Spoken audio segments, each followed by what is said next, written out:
Hello and welcome. Now we have actually reached a whopping 2,000.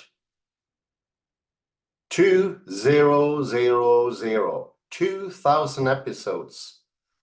This must be the world record, don't you think, Kalle Lundahl? Yeah. It's quite amazing, beyond belief. The fruit of 4 or 5 years of working and thousands of hours spent learning, digesting, discussing, pondering, developing. Isn't that amazing? Absolutely. Let's have a fourfold hooray. Hip hip, Hooray. hooray, hooray, Hey. hooray, hooray. Hooray. Incredible. Congratulations, Kalle Lundahl, for your persistence. Congratulations, Guru Hans. And thank you. Thank you everyone for listening in, and thank you also Henrik Gustafsson,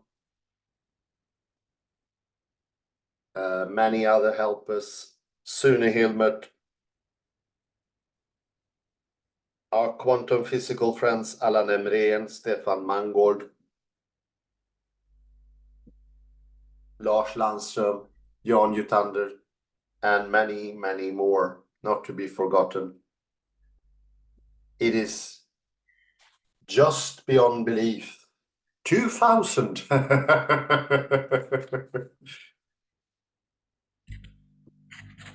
Yes. Hallelujah. How is it even possible?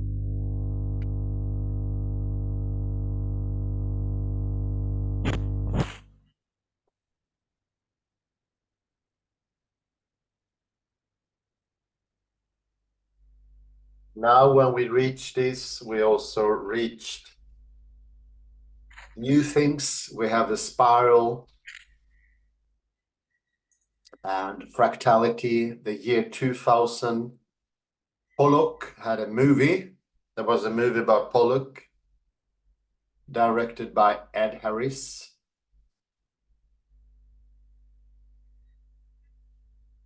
He was, unbeknownst to himself, painting fractal and also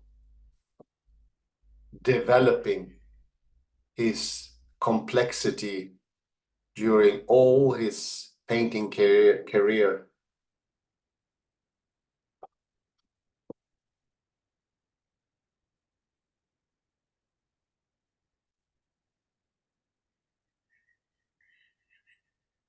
And now we have Iain McGilchrist, also a world record holder of even a greater degree.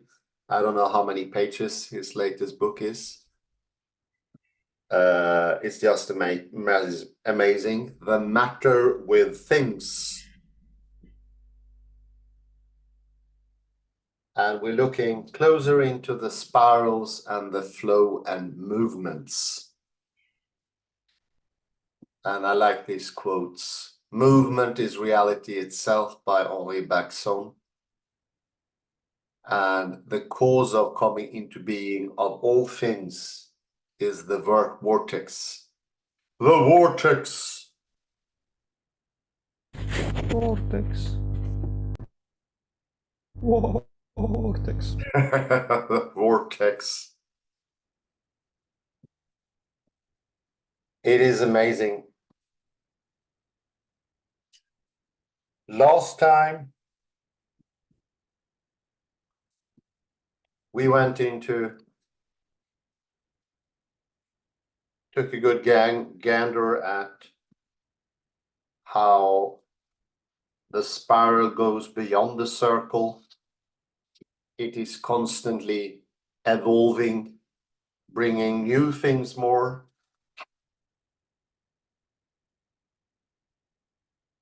We had a mentioning of a Jason Paget, who suffered a blow to his head and became left hemisphere dominant.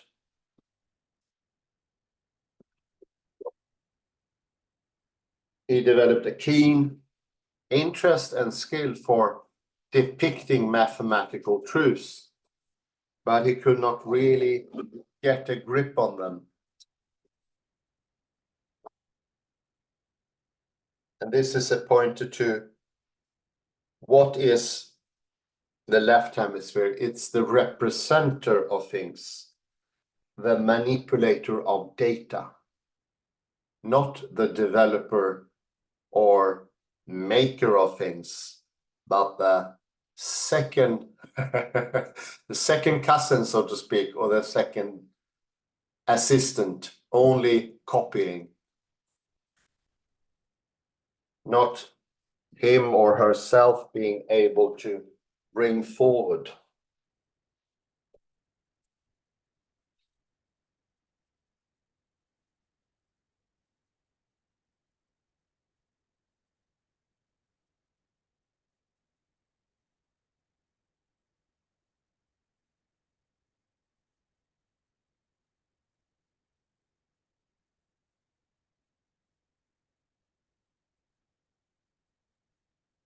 He also had a quote from Schelling, the individuals, on page 948.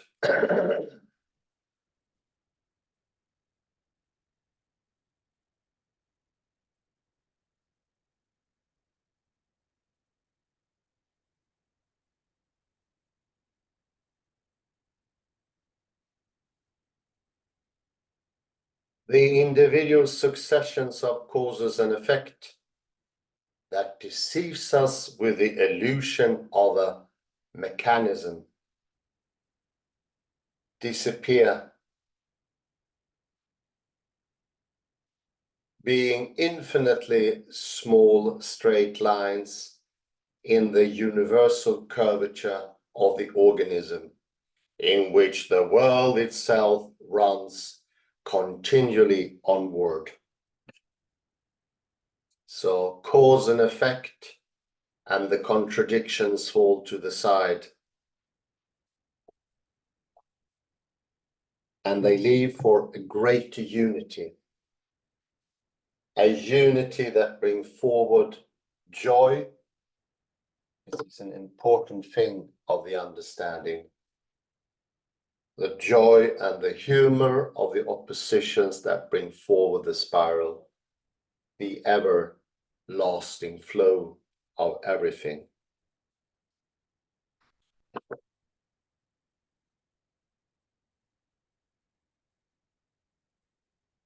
Even as we look at quantum mechanics, individuality and singularity is made by the global take, the many, the ones that are in plurality is also constituent of singularity.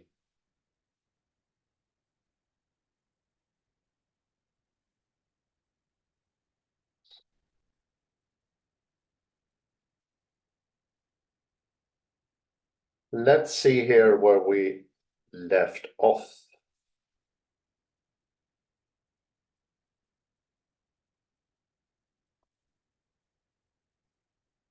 Where were we?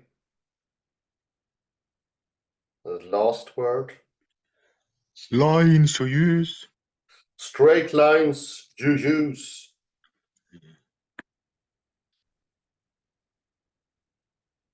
Interestingly, and I continue that, that's the last paragraph on page 948. 948.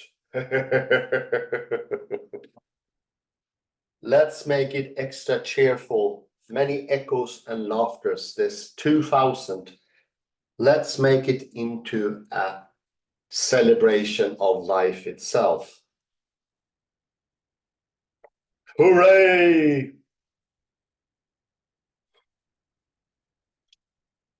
Interestingly, Cusanis wrote a treatise on the impossibility of squaring the circle, a mathematical fact that was not proven until 1882.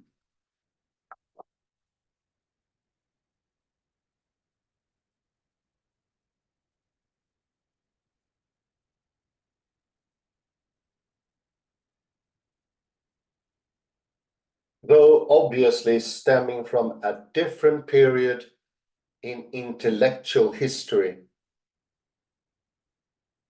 Cusanus's view has its parallels in Schelling, Bergson, and James, who all pointed to the importance of what they called intellectual intuition rather than intellect to core. To core. To core. To core.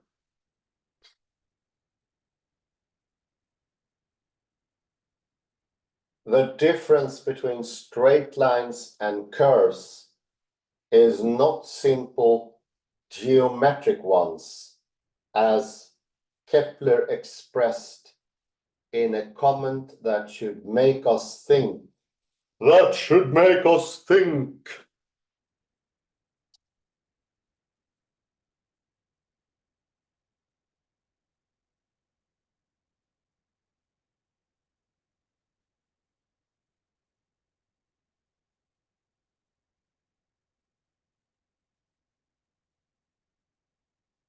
In his first work, the 1597 Mysterium Cosmographicum, he wrote, "For this one fact, Nicholas of Cusa and others seem to me divine."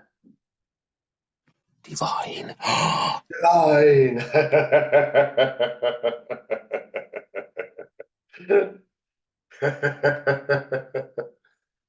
That they attached so much importance to the difference between the straight and the curved. Curved. As Hundertwasser was to say, the straight line is the curse of our civilization. Civilization. Curves. Yeah.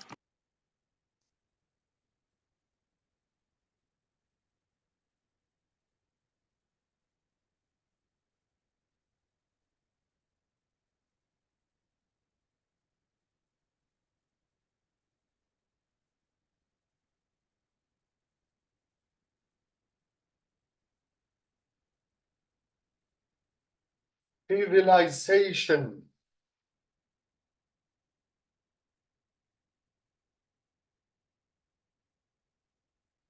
Let's return to Jason. Figure 38 shows a circle as Jason sees it, constructed from 360 triangles. A polyhedron that can never become a circle. Never, never. Never ever. No matter what, it never becomes a circle.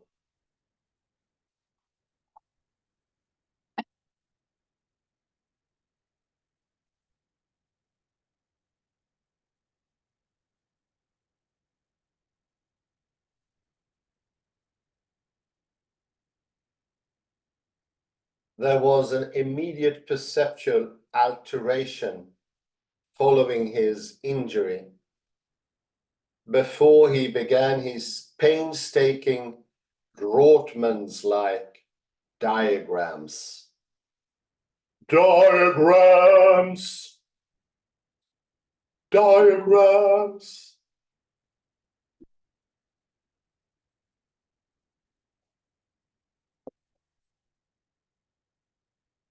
Here, from the early clinical setting, are his demonstrations of how he saw a circle approximated by tangents from the outside and everyday objects. A balloon whose small contoured surface is broken up into numberless tangential straight lines. Straight lines!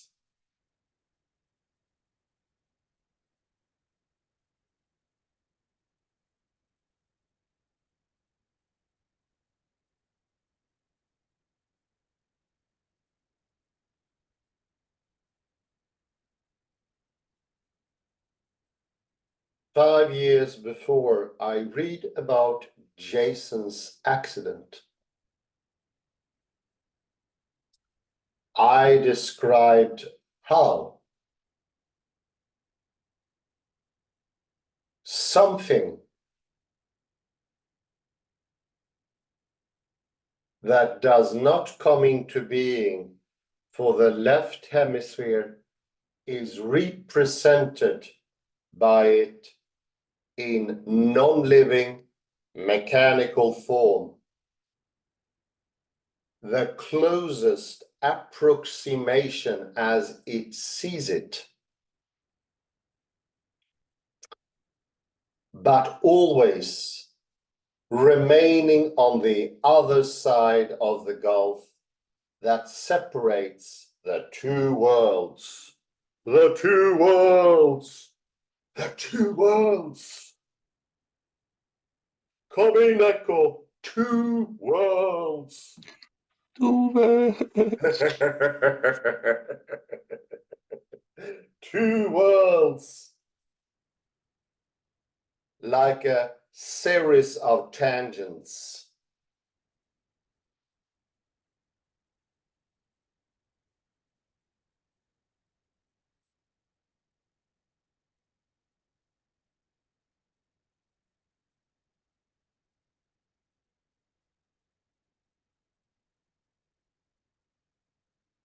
That approaches ever more closely to a circle without ever actually achieving it. A machine that approximates, however well, the human mind, yet has no consciousness.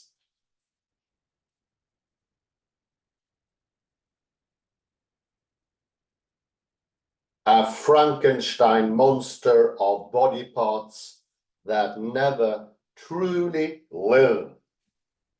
What an extraordinary coincidence. Michelle Fletcher, do you remember?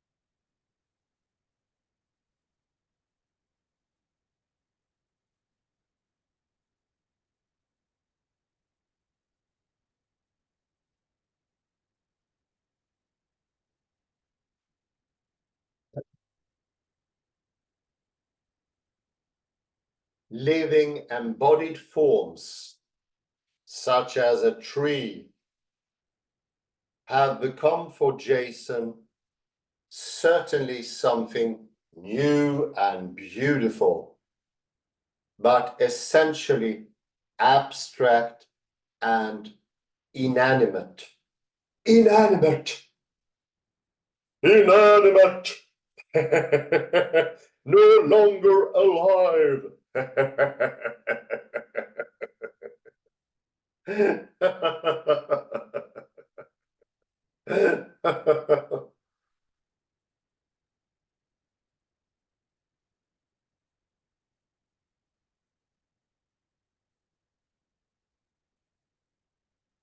Like an equation translating, numbers are an obsession, and I am incapable of turning the fixation off. I cannot, listen now, I cannot climb the stairs without counting them. Without counting them, no possibility.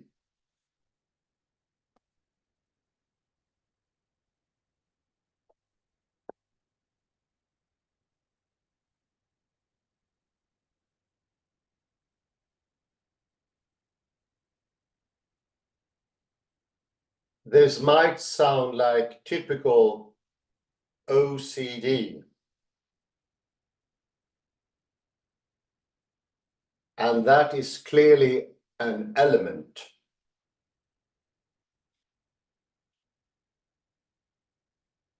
Until one realizes quite what he means by this.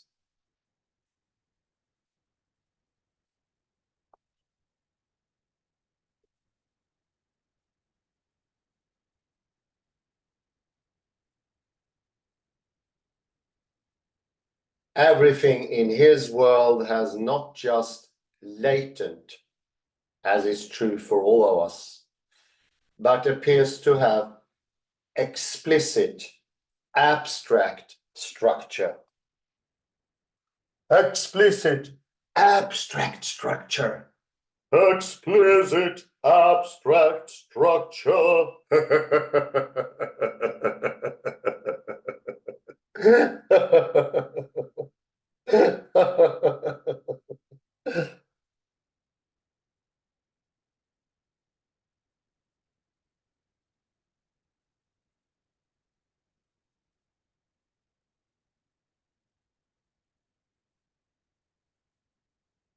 The everyday concrete and familiar has become something unusually abstract.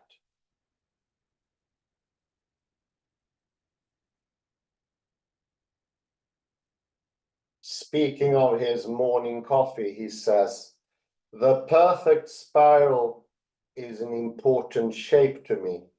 It's a fractal."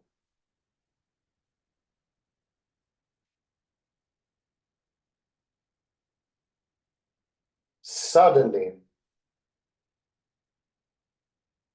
it is not just my morning cup of joe.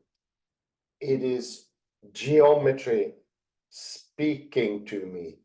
Geometry speaking to me.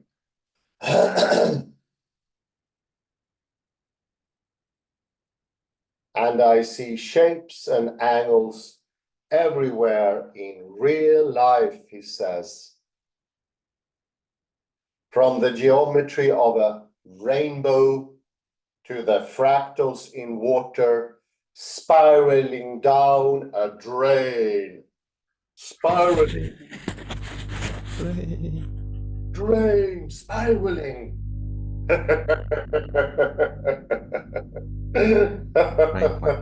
Drain pipe. Drain. Sylvester. Now we have the drain pipe. In drain pipe. Sylvester in drain pipe. Meow. David McNeil.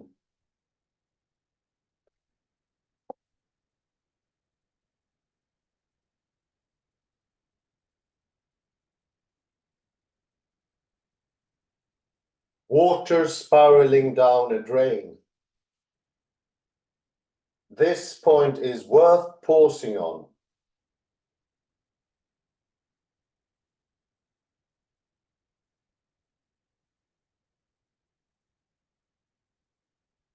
Because the water going down a drain is the best possible demonstration of a moving, ever-changing ever evolving, indivisible motion, a vortex.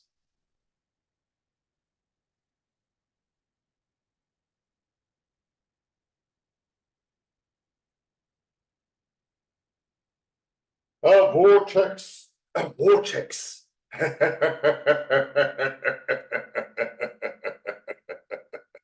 A vortex. Do not forget the ever-changing, evolving vortex. The vortex.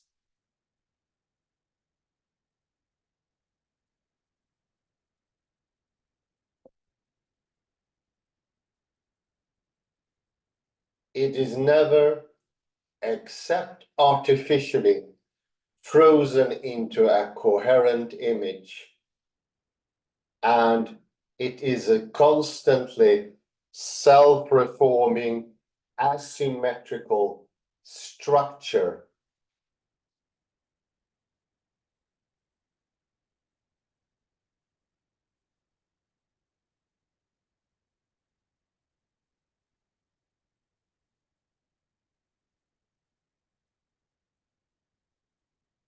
Here, however, is Jason's beautiful but very unusual depiction, entitled Black Hole, of the pattern of lines I see overlaid on water going down the drain, in the shower or the sink. Oh, the sink. The sink. Yeah. Yeah. Sick. The sink.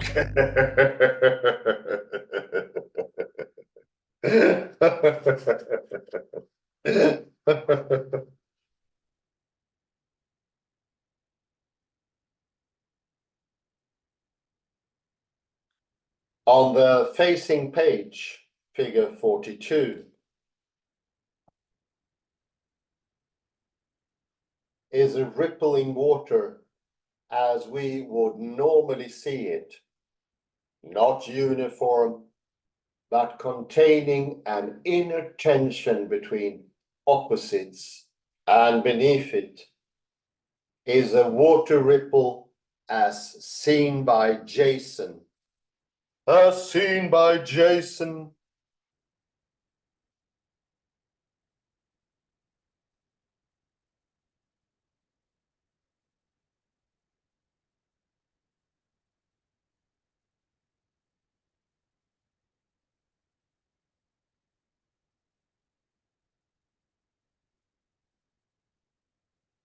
Static, symmetrical, intricate in detail, composed entirely of straight lines, and skillfully made.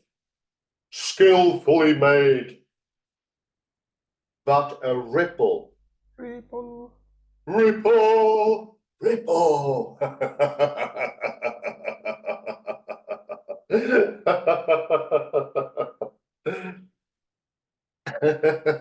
For most of us,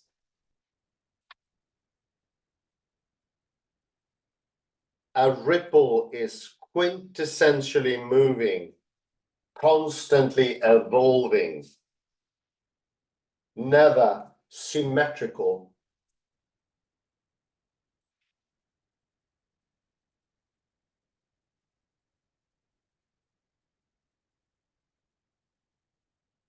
A fluid whole containing nothing but curved lines, if lines at all. If lines at all.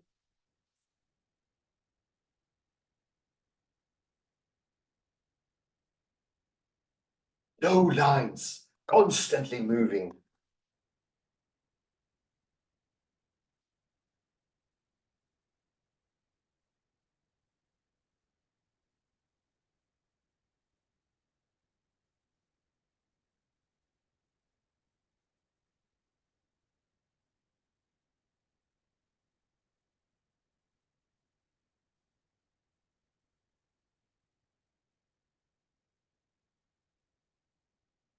remember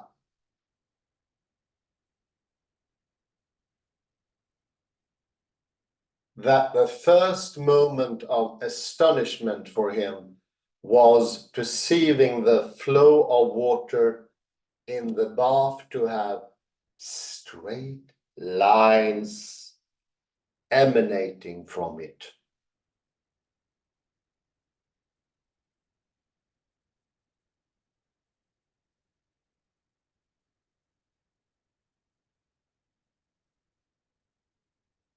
For Jason, water pours from the faucet in crystalline patterns.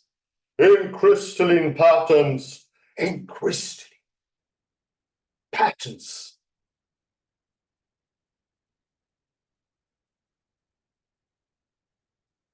A beautiful word. Crystalline, with its suggestion of stasis. Jason's picture is a splendid, fascinating abstraction.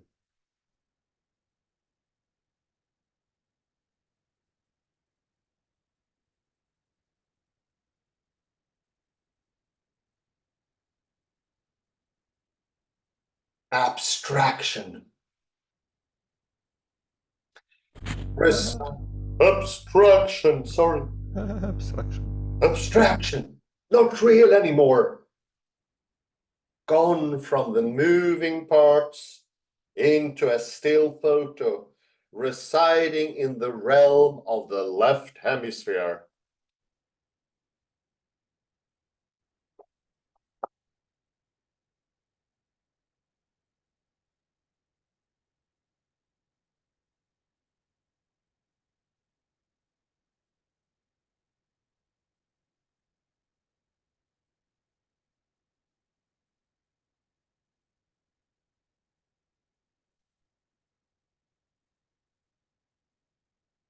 Its fractal structure nods in the direction of infinity.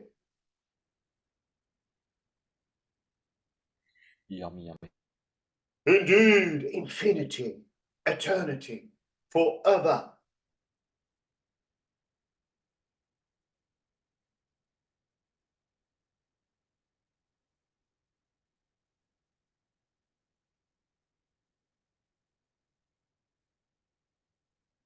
But according to his interviewer,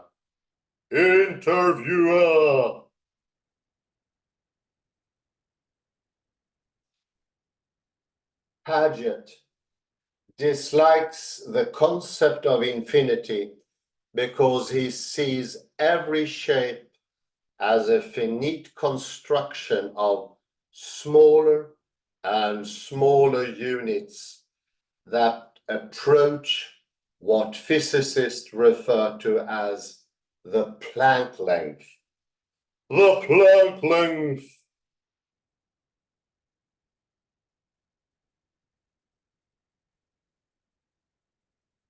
Thought to be the shortest measurable length. The shortest measurable length. Everything can be measured according to Jason Paget and put in a box.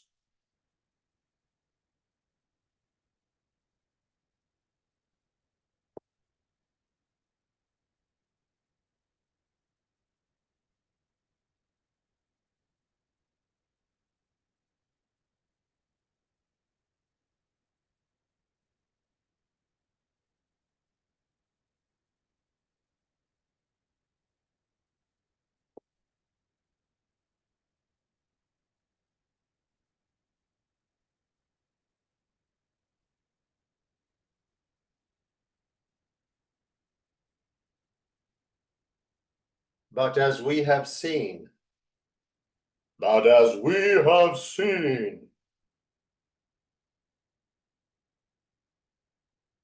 neither extension in space nor time is actually comprehensible in terms of path. dots.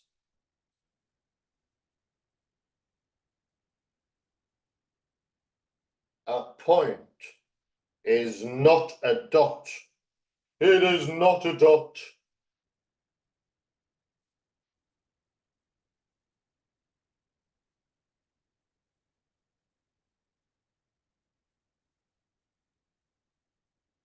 Because a dot already has a length, however short, however short.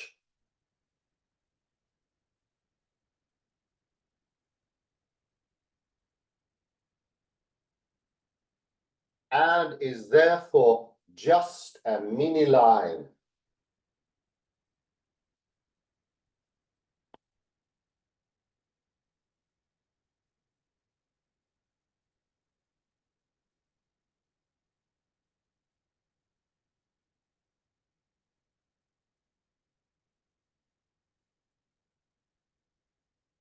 A mini line, a mini line.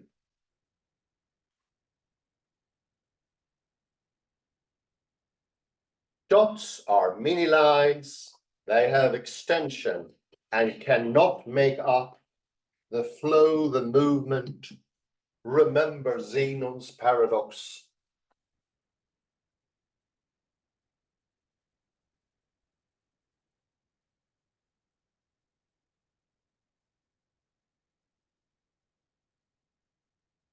Do you remember?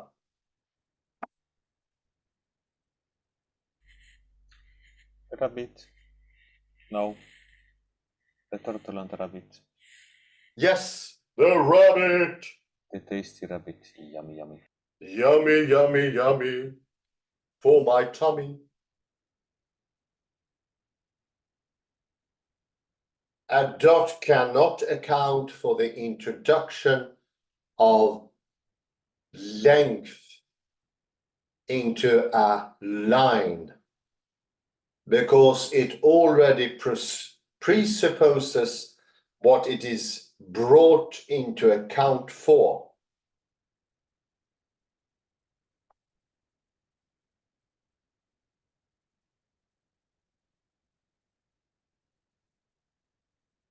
But if it has no breadth at all, no breadth at all,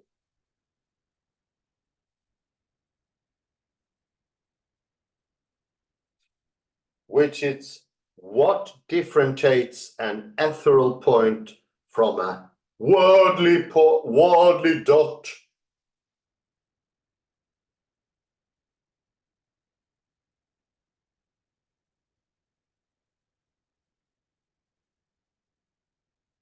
It is in no better position to account for it either. Oh dear, what?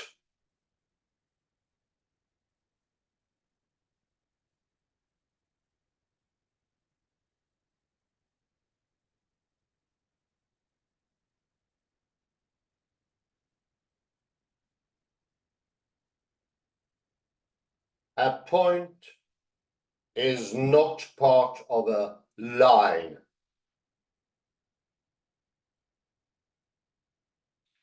And a line is not an aggregate of points. What a marvelous point.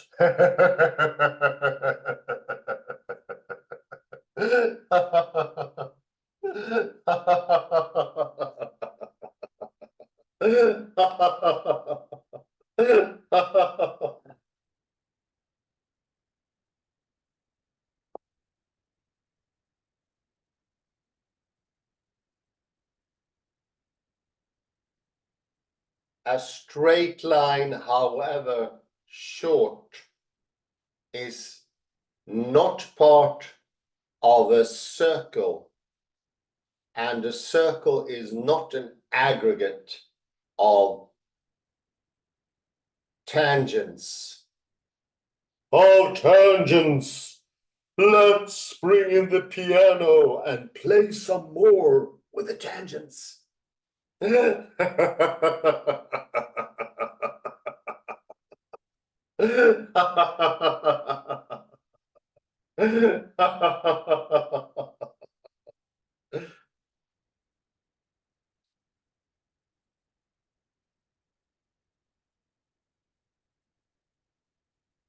We end up having to define a line and a point by saying what they are not.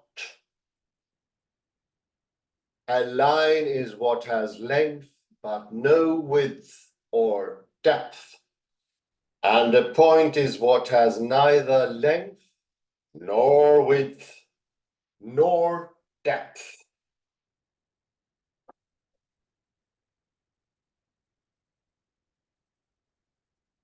We are caught in the oppositions. What should we do?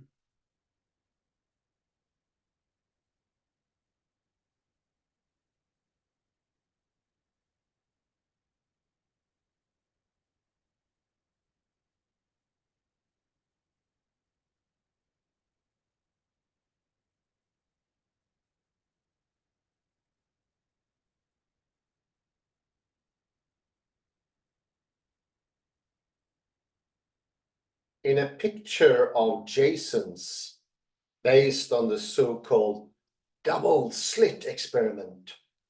The double slit! The double slit color!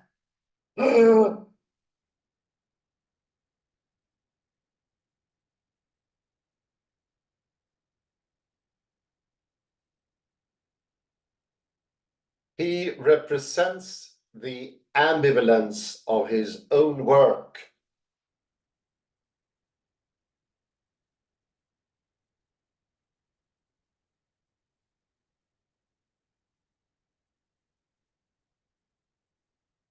The one world, the one alone he now perceives, there is no infinity, no flow, no wave, just finite, discrete shapes, composed of particles and straight lines. Straight lines!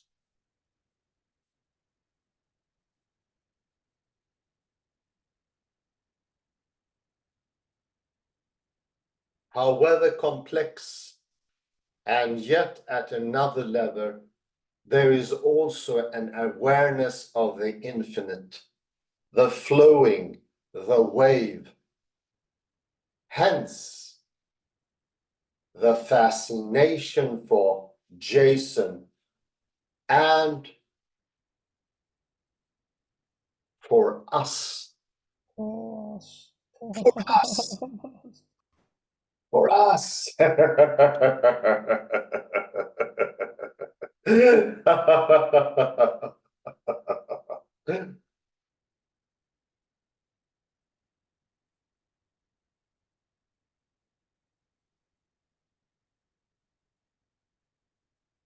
Which of these two realities obtains may depend on which hemisphere is primarily attending to the phenomenon.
A few years ago, I was asked to give the Vice Chancellor's lecture at an English university, and contrary to my usual practice, I had written out my talk.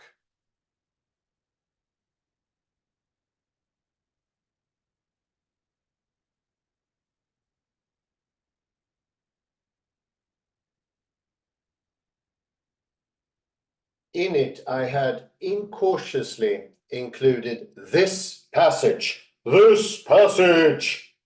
This passage.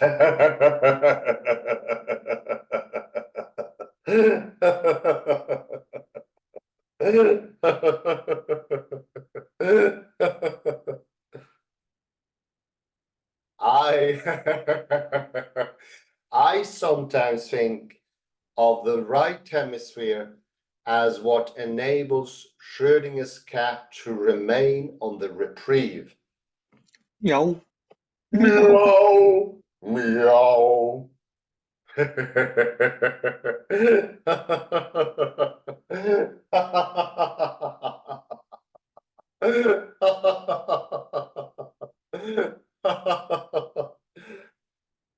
And the left hemisphere as what makes it either alive or dead when you open the box. Meow. Meow or no meow.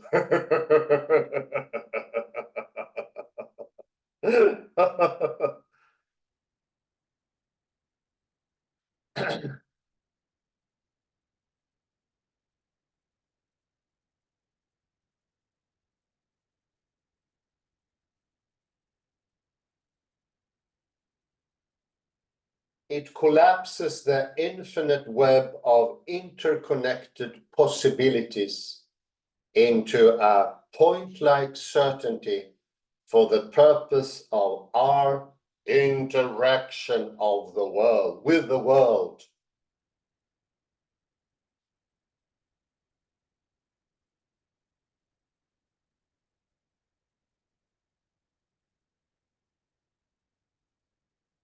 When I arrived,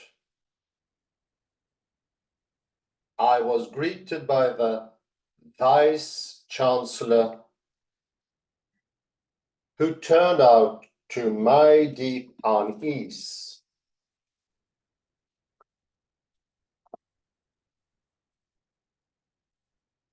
To be a physicist.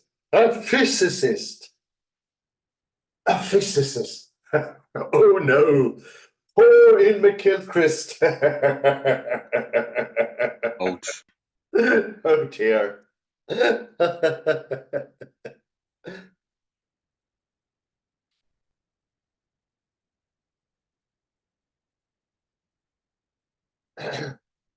I immediately started to have cold feet about what I had written and made plans to omit the offending sentences.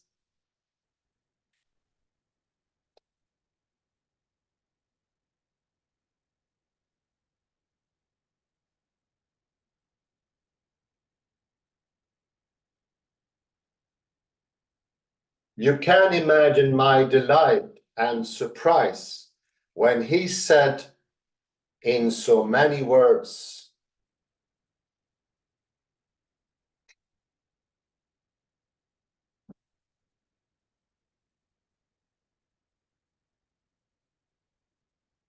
I really enjoyed your book, The Master and His Emissary. You know, I thought you could consider the, the right hemisphere as what enables Schrödinger's cat to remain on reprieve. Meow. Meow or no meow or the both. And the left hemisphere as what makes it either alive or dead, when you open the box. Meow.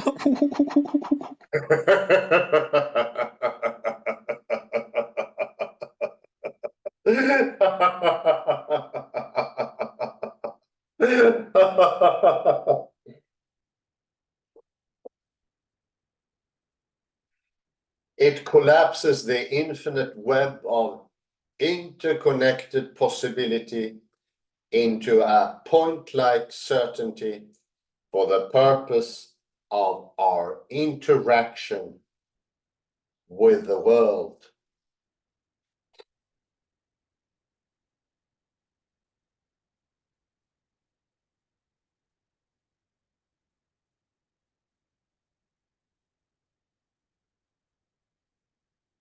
So the passage remained. Thank God, yes. It remained. Hallelujah. Hallelujah, indeed, amen to that.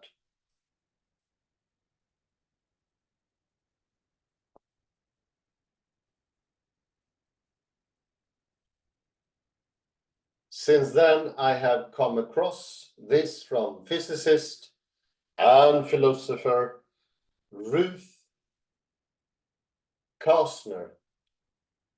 I too have thought that right brain corresponds to quantum land possibilities and left brain to space-time actuals. Space-time actuals. Actuals. Actuals. Oh, boo, boo.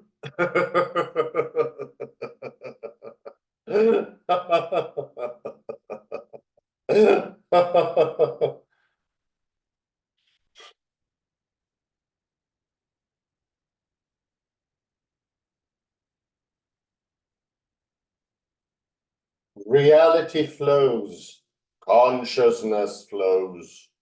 Consciousness.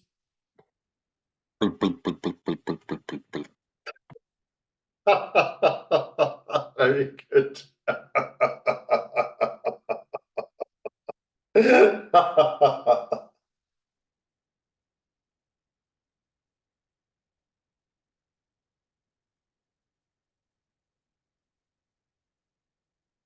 James saw the entire universe as a seamless flow.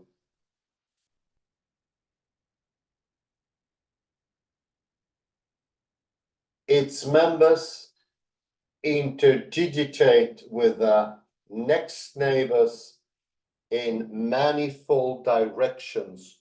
In manifold directions.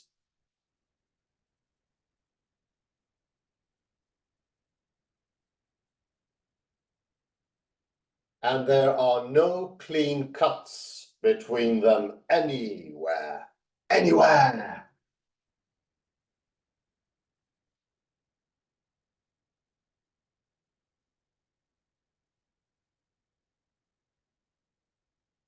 Anywhere. Nowhere.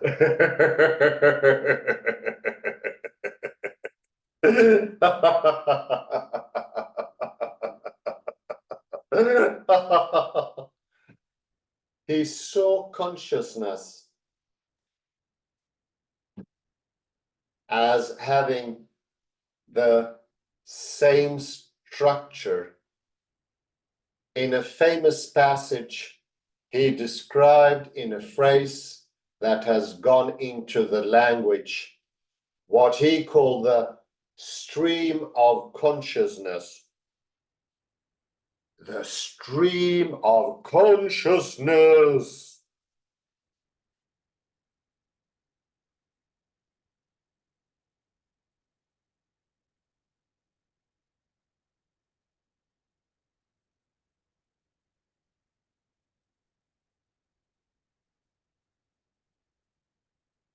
Such words as chain or train do not describe it fitly as it presents itself in the first instance.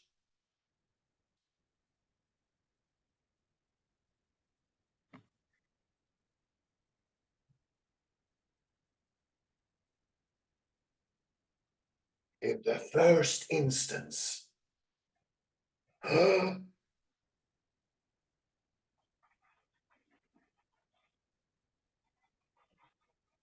It is nothing jointed It flows. It flows. It flows.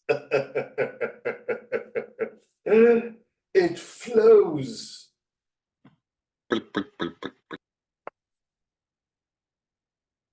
A river or a stream is a metaphor by which it is most naturally described.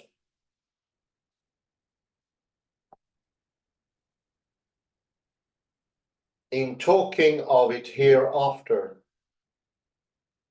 let us call it the stream of thought,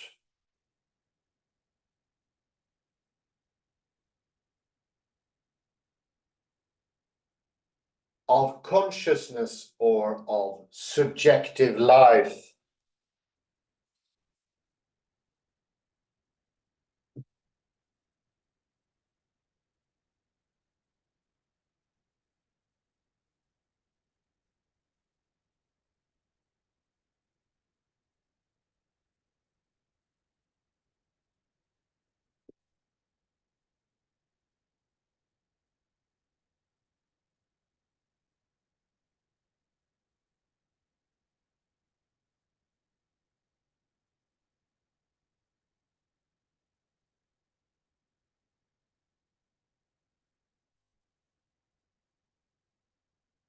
This coincidencia of the structure of the universe, with the structure of our awareness of it, is of profound significance. Of profound significance. Not only is it not a coincidence in the everyday sense, but it is not even, I suggest, a case on modeling itself on, through, or by the other. They are, I suggest, aspects of one phenomenon. But here I am anticipating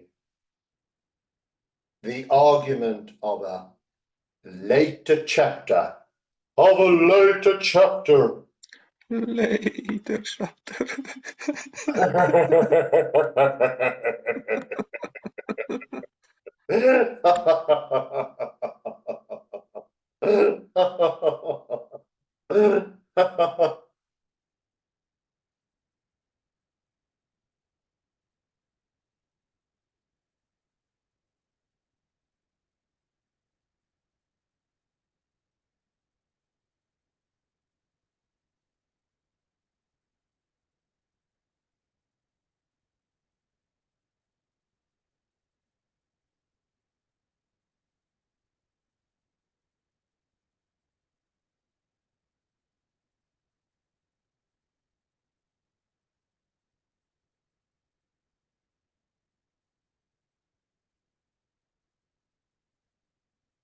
Let us return then to Heraclitus, who's saying that one cannot step into the same river twice, is familiar.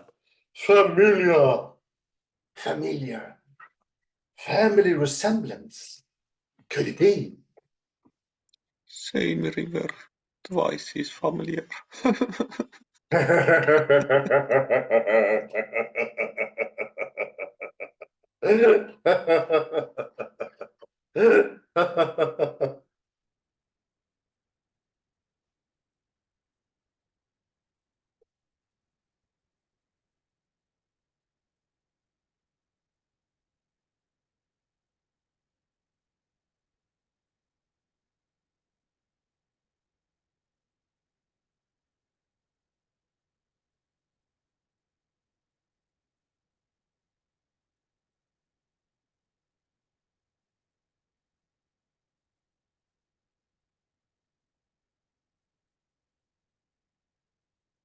Heraclitus points not to change only, but as much to permanence.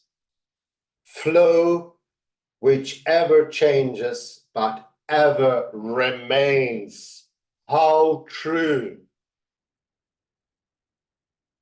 There is no succession of things involved in this change, because they always flow, interpenetrating one another. One another.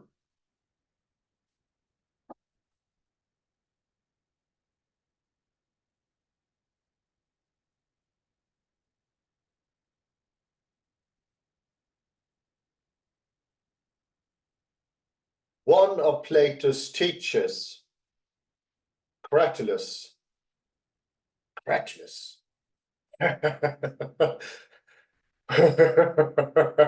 who was a pupil of Heraclitus, was right when he wittily added that we cannot step into the same river once. Since at any instant it is already changing, we too are in a flux. And yet, like the river, it is only by changing that we can acquire the permanence we have. What an excellent stopping point. Permanence we have. Permanence. 2000. I really like the text. We were lucky here. The permanence we have is going to be the last of this before I go to the comments. Permanence we have. Page. 953. 953. 953.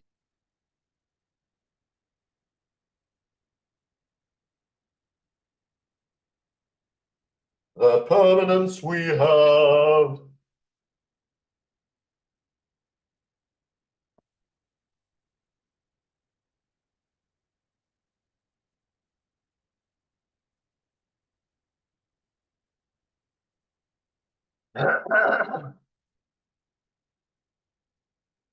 Cratylus, you cannot even step once in the same river.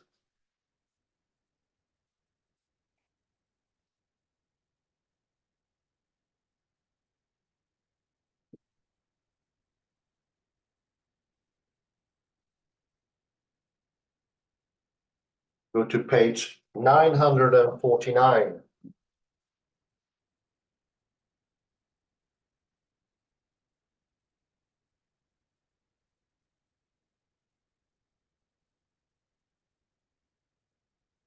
And in the first paragraph there, they go into Nicholas of Cusa and also Hundertwasser, and I think he sums it up pretty well at the end of that paragraph. The straight line is the curse of our civilization. The idea that you can chop everything skewed or rounded into lines. Or why not, which is also mentioned, how you reduce the wholeness into atoms or morphemes, as we discussed with David McNeil, that the prevalent left hemisphere idea that there are only the morphemes of language that count is one-sided and is lacking the important contradiction in the flow, in the roundedness, which we cannot cut up and make into something else. We have the flow, the permanence. And isn't it interesting, at the end of 949,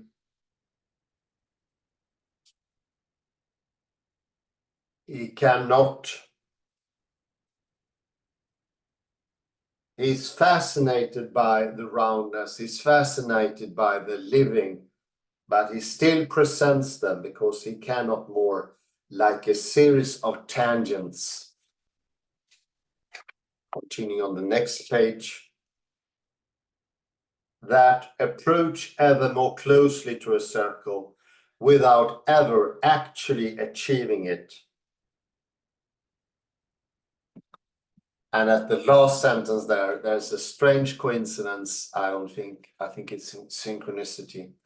A Frankenstein's monster of body parts that never truly live. And this is the demise of modern man as well. He sees himself as made up of different mechanical parts. The other lecture, a couple lectures ago, we had looked at the statue of Newton, and he looked like Frankenstein's monster.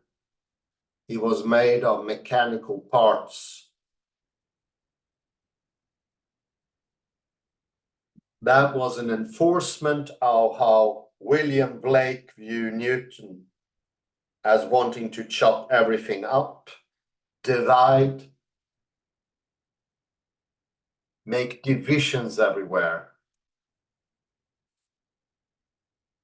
and gathering the meanings from the divisions, the dots, and the small parts.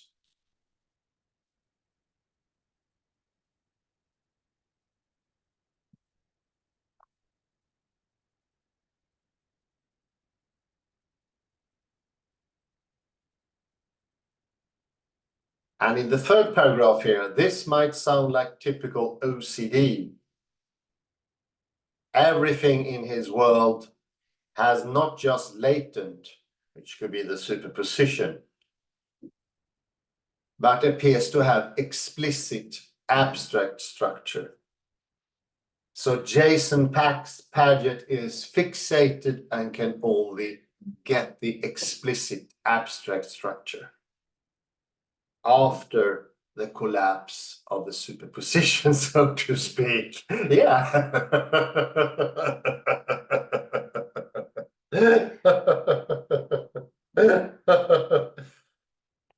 And later, the very last paragraph here.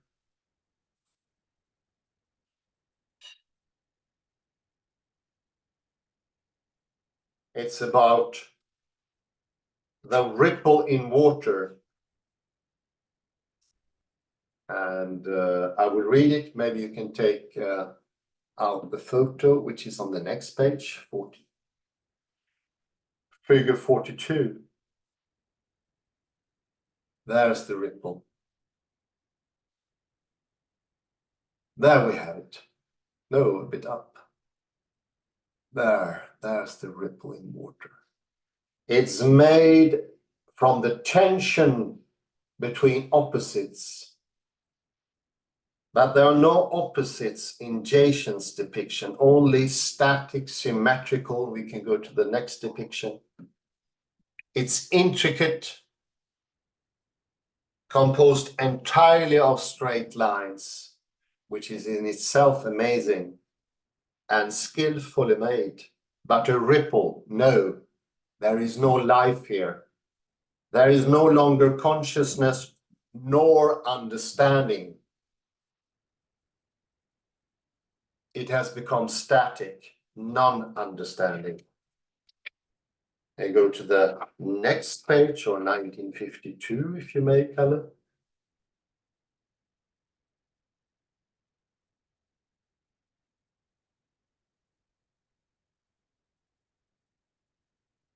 And in the third paragraph there, in the second, there is a mentioning that Paget sees he doesn't understand infinity. It's very typical for the people with a right hemisphere problem. He sees them as a collection of Planck lengths, the smallest length. But as we've seen in the third paragraph here, but as we have seen, neither extension in space nor time is actually comprehensible in terms of paths. A point is not a dot because a dot already has a length, however short, and is therefore just a mini line. Isn't that problematic? It is like life has stopped for Jason Paget. And this is the same problem as Zeno presented with the hare and the tortoise. Everything is divisible according to Zeno, which makes for a paradox that never ever happens in reality. He fixates on the abstract explicit. Neither can you get width or depth from a line.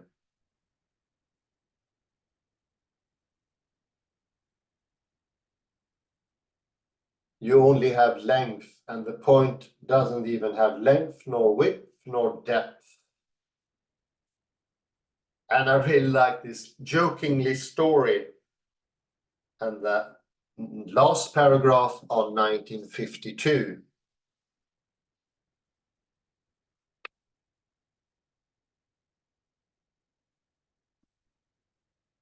And fourth lines from the bottom, it collapses the infinite web of interconnected possibilities into a point-like certainty for the purpose of our interaction with the world.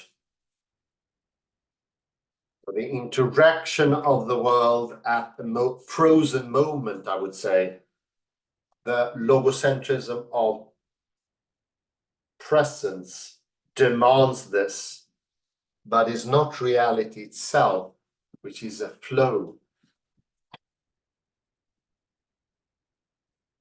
If you go to 953, sorry. 953, many pages. The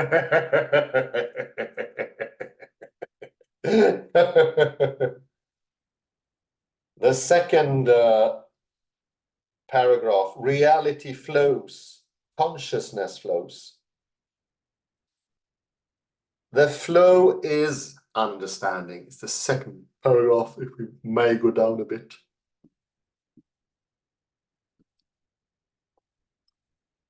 According to James, the entire universe as a seamless flow. He saw the entire universe as a seamless flow.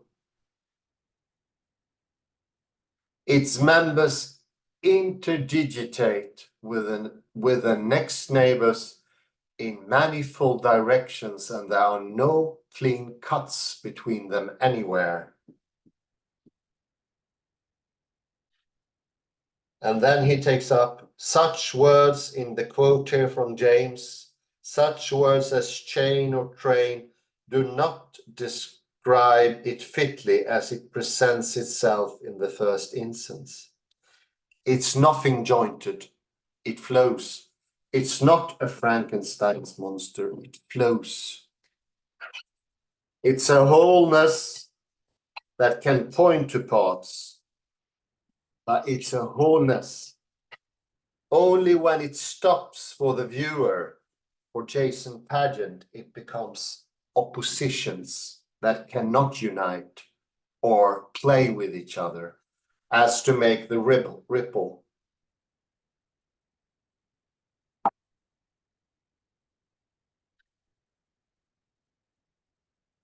With no flow, there is no consciousness and there is no understanding. Remember Pfeiffer, we know that the flow, the movement, it is what understands. In the computer, we have staticness only. We flow. But when it becomes static, you lose that movement. Everything becomes stiff, unyielding, hard, humorless. He was also lacking humor. Jason Paget. Humor is at the very bottom of reality because it's the coincidencia of oppositions, which is humor.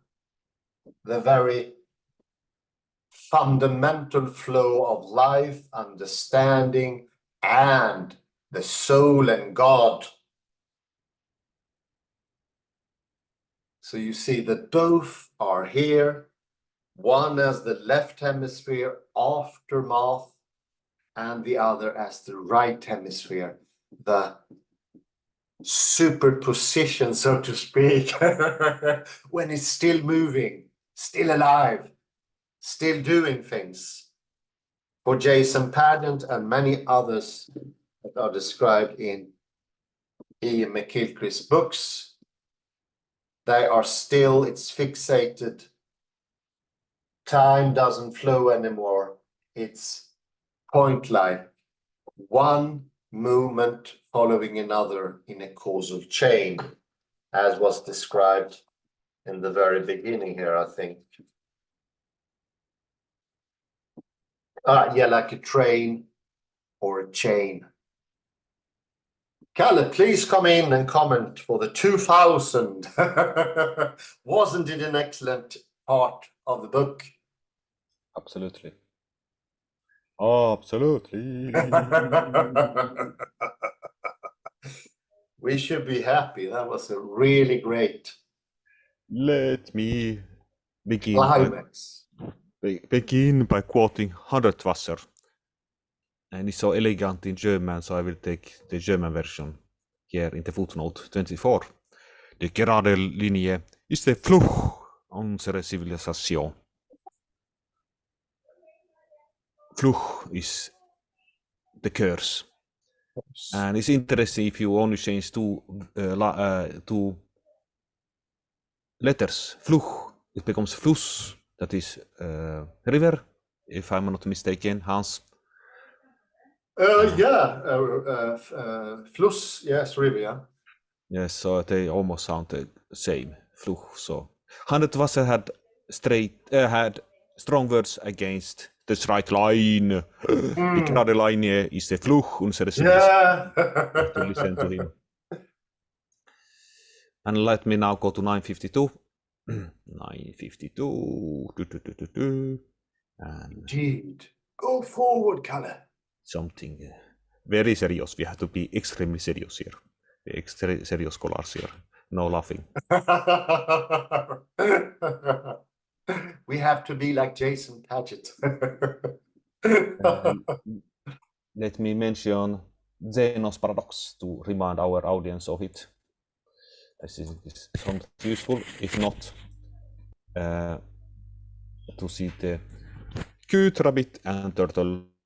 Yummy, yummy. Let me see if they show a nice depiction. I suppose they have done it very abstract, the whole thing. Yeah, it is extremely abstract. Yes, the Wikipedia page is actually boringly scientific. And let me see if we can have a nice turtle here. Yes, we could. It's okay. Here you don't have the turtle, but Achilles, I think, trying to catch up the turtle. The turtle. Yes, and every time Achilles gets closer, the turtle moves a bit ahead. And every time both time and length is in Zeno's idea or his perception divisible. So when Achilles gets forward 1 meter, then in order to get that meter, he has to go half meter, and then in order to achieve that half meter, he has to do half that, etc., etc., etc. So he will never actually. He never catches up with the turtle. He never catches with the turtle, and we know that this is not true. Thanks to actually this Planck's length. Planck's length states that there is actually a minimum length in the universe that you can never divide. And that's a very, very, very, very, very important lesson. Yes, indeed. Shortest measurable length. And I would actually, I need to, so to say, correct or so to say, McGilchrist, so to say, or because my Planck's length is actually important weapon against atomists who think that we can find, even against, let's say, Richard, what is his name again? Hawkins. Stephen Hawking's, yes, indeed. And that find everything in atoms or in cells, and the truth, memes, they are not possible because this proves that you cannot actually go down to a minimum. There is no absolute minimum point where you can find the truth, so to say. No, indeed. And Planck's length proves that there is no minimum truth, so to say. We had the origin, so to say, of everything. Yeah. There's no origin in length, breadth, width, or time. Or, to be more precise, Planck's length proves that things are undividable. Actually, undividable. Yes. And so, therefore, I would say that a point is what has neither length, nor width, nor depth, nor is undividable. No, yeah, I like that. Yeah, sure. I think it's extremely important.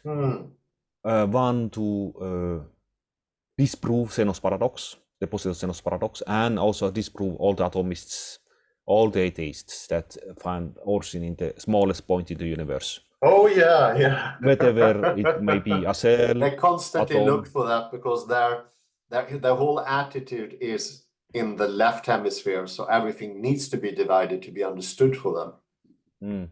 Absolutely. Let me comment on last point, that the thing about Schrödinger's cat was excellent, but I did not repeat it. But instead, let me say this phrase here.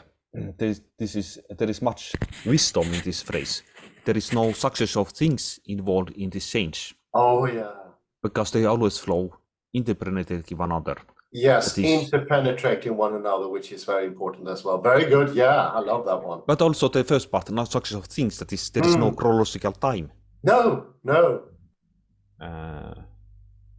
So that we have to keep in mind, no chronological time. As we common sense says that we have a time, but there is actually no time. Yeah. And you can read actually about it, let's say in Carl Rovel's latest book, White Holes. He says there is no direction in time or anything like that. No. We see time as dot-like things, like seconds, minutes, that just like Zeno did. But it's actually a flow. And it's also like the river, as McGilchrist took up. Time becomes permanent. It becomes eternal. Jason Paget, he didn't like infinities, at least not real infinities. He preferred the abstract ones. This is also very important, I'd say. Absolutely. But let me perhaps finish this lecture by speaking about the Charity Jubilee. It began in 2000. Of course, it's a Catholic thing, but I think we can learn a lesson from there. People could get remission of their sins when they went to Rome, whatever, and so we hopefully we get a remission of sins because we have finished lecture number 2000. Yeah, we definitely do. I think that was incredible work.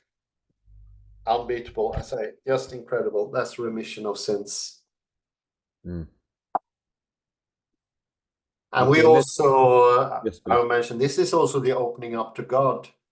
It's first when you take in the coincidence of oppositions, you can get permanence. Most people today are in the left hemisphere, and God for them is not great, neither permanent, even if they are believers. It is just a dot-like existence. There is no escaping the left hemisphere once it's established. Absolutely. So in the year 2000, I think the Pope opened this door to Beautiful door. the St. Peter's to mark the beginning of the Jubilee year. Oh, let's end with that one. I think it's Yes. beautiful. Good choice. Yes. This is Florence, but this still the Holy Door. Oh, it looks good. Yes, they're different. The Holy Doors, Porta Santa, and Santa Maggiore in Rome. Oi. What a masterpiece. Beautiful. Should we end there, Kalle? Yes.